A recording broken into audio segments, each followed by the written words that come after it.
A social media post by Northwestern's official site created much controversy amongst students, parents, and alumni. We have the details coming up.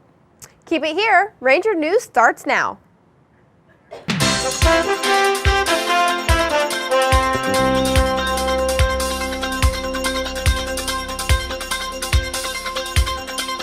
Live on the campus of Northwestern Oklahoma State University, this is Ranger 7.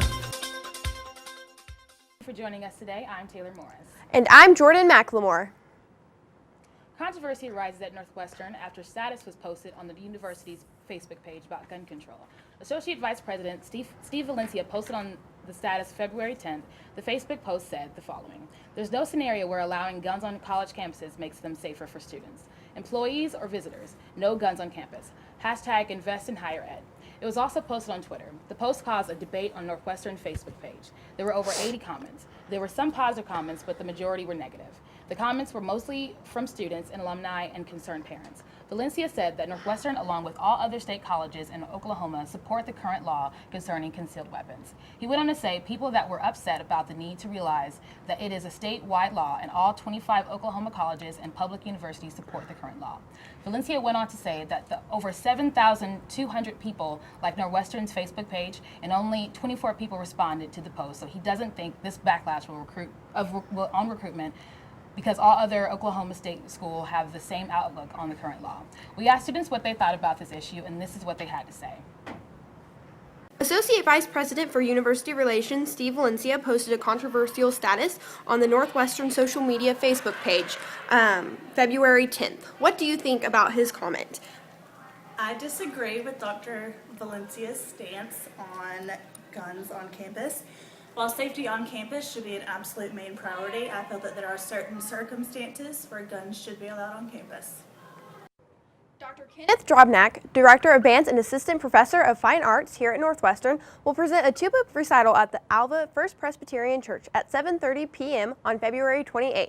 He has performed through the Central United States, and he is also a soloist in the summer with the Rapid City Municipal Band. In 2002, he performed at Carnegie Hall with the National Wind Ensemble. Some other notable performances include the National Music Museum, Mount Rushmore National Monument, and Severance Hall. His upcoming recital will include various works, including those of Puccini and Bach. During his performance, Drobnak will give a demonstration of the tuba and the capabilities of the instrument. If you would like to watch a video clip of Drobnak playing, the clip is online at www.drobnakbrass.com. There will be a reception following the recital. The recital is open to the public and free to attend. If you would like to know more about this event, you can contact Drobnak at 580-327-8191. Up next, we will have Bruce and Adriana give us the update on Ranger sports. We'll be right back.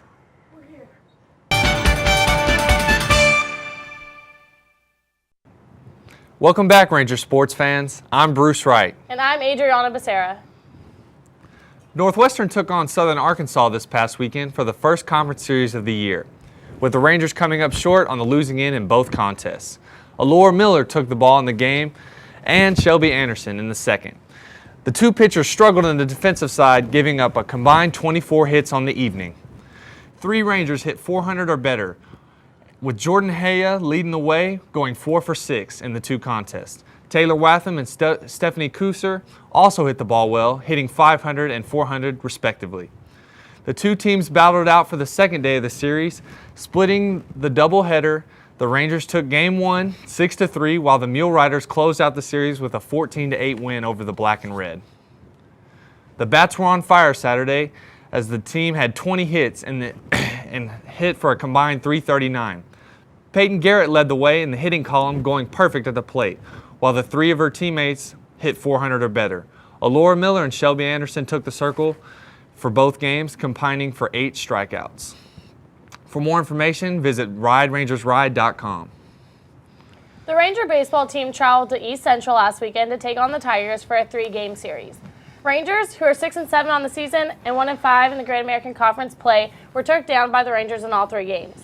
In the first game Rangers were offensively led by Matt Benn, who had a solid day at the plate, hitting 2 for 5 with 1 home run, 2 runs scored, and 3 RBIs. In Game 3 of the series, the Rangers had junior Brody Asphalt pitching, who went 6 total innings, giving up 5 hits, 1 run, and would strike out 4 batters. Northwestern baseball returns to action next weekend as they travel to Arkansas and Monticello for a 3-game series beginning February 27th at 1 p.m. Ranger sports fans, it was an exciting week for college hoops at historic Percival Fieldhouse as Northwestern men's and women's basketball faced Great American Conference opponent Southern Arkansas. 7 News sports reporter Travis Harmon-Smith was in the house to take in the action. Ranger sports fans, I'm Travis Harmon-Smith with 7 News Sports here at historical Percival Fieldhouse for another edition of College Hoops. As the Ranger men's and women's basketball teams face visiting Great American Conference opponent Southern Arkansas University. The Lady Rangers are coming off a hard-fought loss on the road against Henderson State, falling 87-59, while the men's came up with a 1-point victory against the Reddies, 78-77, following an illustrious scoring day from senior point guard Darian Dempsey, who had a career-high 30 points while going 9 of 13 from the field. Well, Ranger fans, you don't want to miss the action here at historical Percival Fieldhouse for another exciting day of college hoops. Reporting from historical Percival Fieldhouse, for 7 News Sports, I'm Travis Harmon-Smith. It's always a good time for college hoops at historical Percival Fieldhouse as Ranger men's and women's basketball hosted Great American Conference opponent Southern Arkansas. During the women's contest, the Lady Mule Riders brought the early heat in the first half with a 15-2 run that allowed SAU a 15-point lead at the 12:31 mark. The Lady Rangers struggled drastically on defense, allowing the Lady Mule Riders an early 22-point lead in the first half. In the second half, the Lady Mule Riders lost its rhythm on defense, allowing Northwestern the opportunity for a comeback as Jonah Gregory hit a jumper with 7:41 left, which brought the Rangers back within 9. But another SAU three-pointer from downtown would give the Lady Mule Riders a 9-point 65-56 deciding victory. The Ranger men came out a bit slow offensively as SAU produced a 9-1 run in 4 first-half minutes. However, the Rangers pulled themselves back together as Tori Taylor, Kevin Harkins, and Darian Dempsey hit key buckets down the stretch, cutting the lead from 13 to 11 before the half.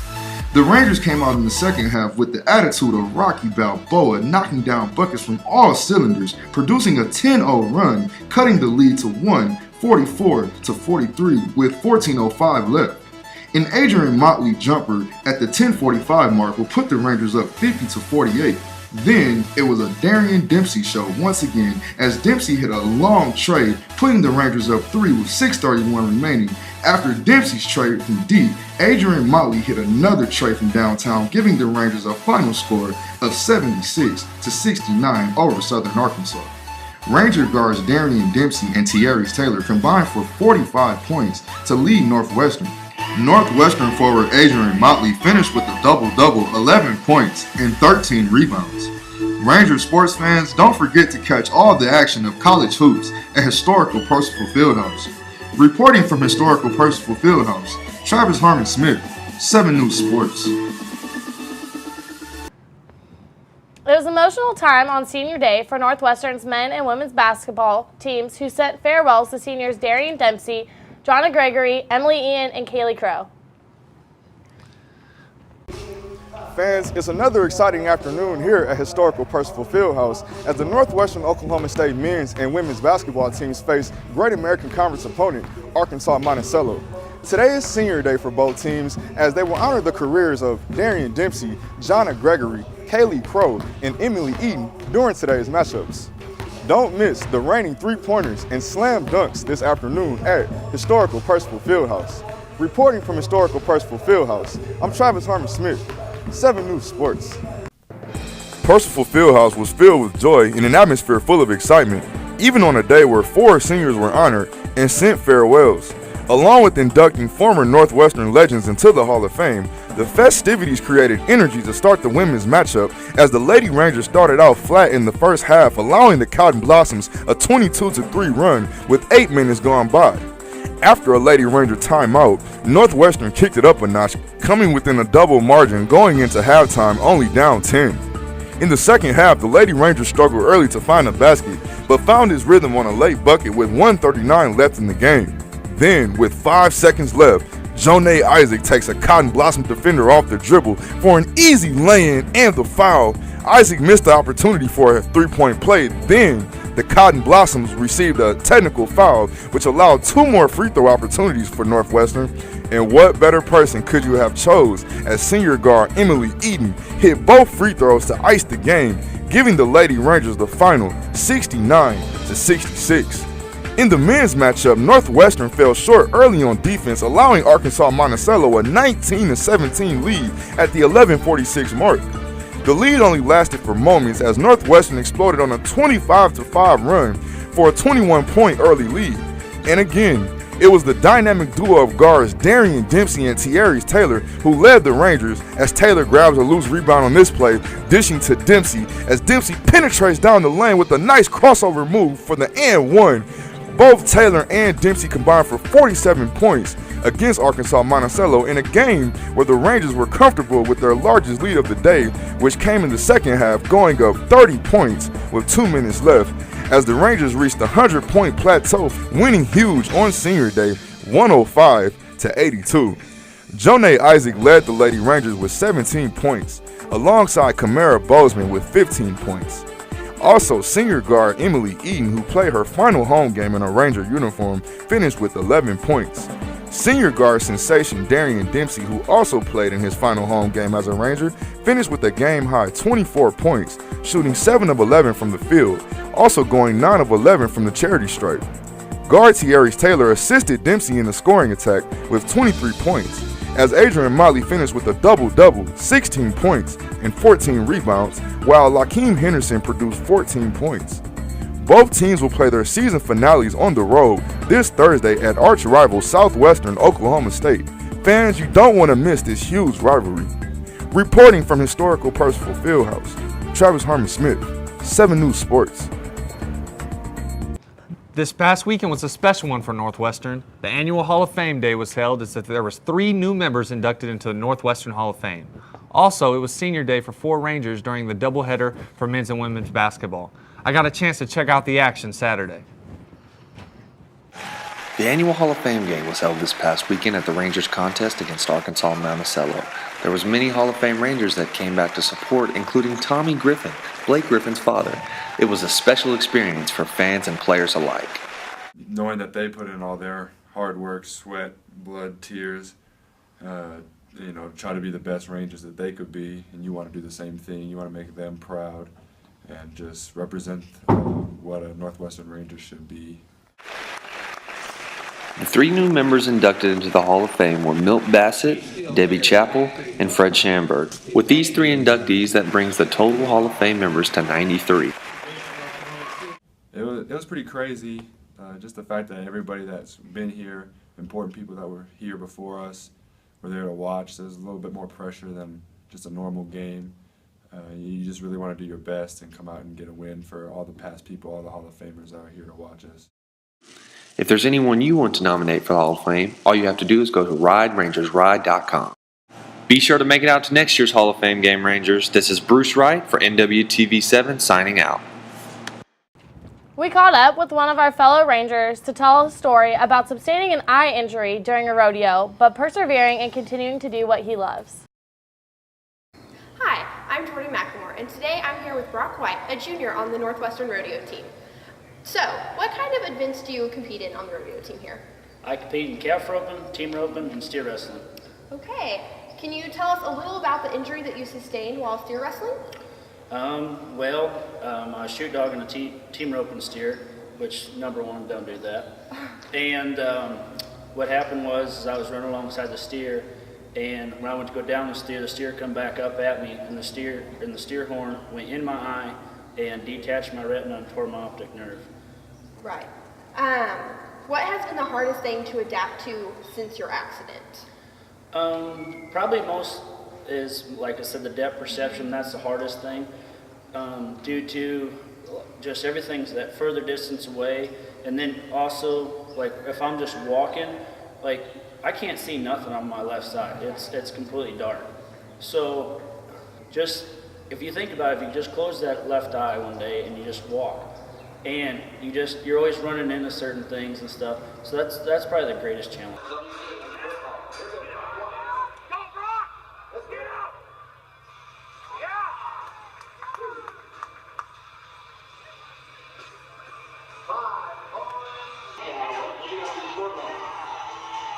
Get up!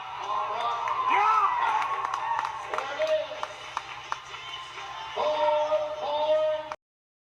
Where are you sitting right now at the Central Plains standings? Currently, I'm tied right now 6th in the region in the steer wrestling, and I'm tied with another fellow team member of mine, JD Strutness, and we'll just move on from there. Okay. Thank you for being with us today. I'm Jordan McEnroe for NWTV7. That's it for Ranger Sports Day. Thank you for joining us. We'll be right back after the break.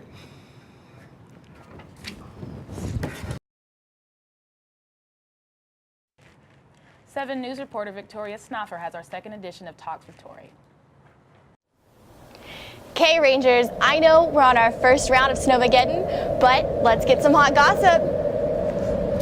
We've got some Hollywood gossip, the Hollywood Scoop. I'm your host, Tori. This is Talks with Tori.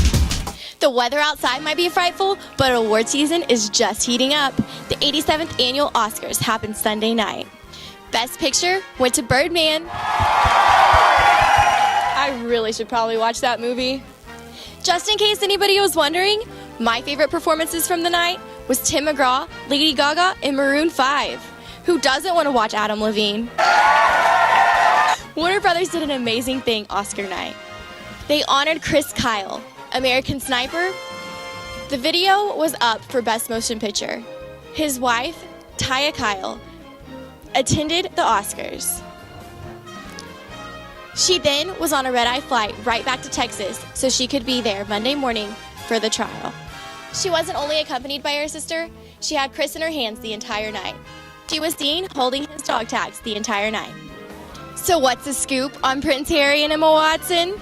Too sad it's not real. Aw, man. Emma Watson would make an adorable princess. Good thing she's set to play Belle in the upcoming Beauty and the Beast. Oh my gosh, Allie, I'm not doing this anymore. Makeup, where's my makeup? Okay, we'll fix it. Just calm down. Just stay. Well, sadly, my segment Talks with Tori is coming to an end. But stay tuned next Wednesday for my very own show, Victoria Reveals Her Secrets. Now, where's my coffee?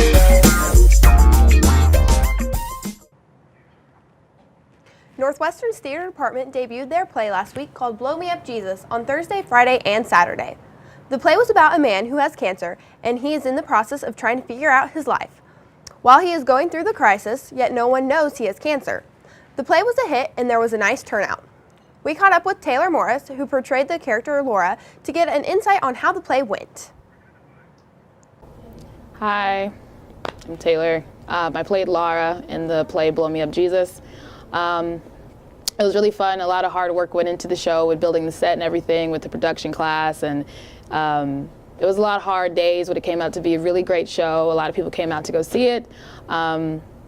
And we had judges come in. They said we went really well. Our director, Jordan Lyles, was amazing. She just, made everybody feel at home, and it was just a really good experience that I'm glad that I was able to do.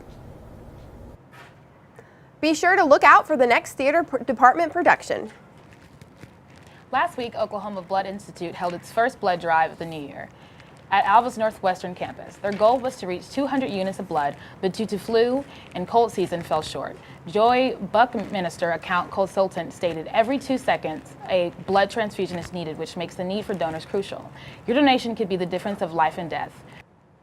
For more information and upcoming blood drives, visit www.obi.org or call 877-3408-777. Alva is experiencing winter weather, and with the prediction of heavy snow later this week, many students are curious about campus closings.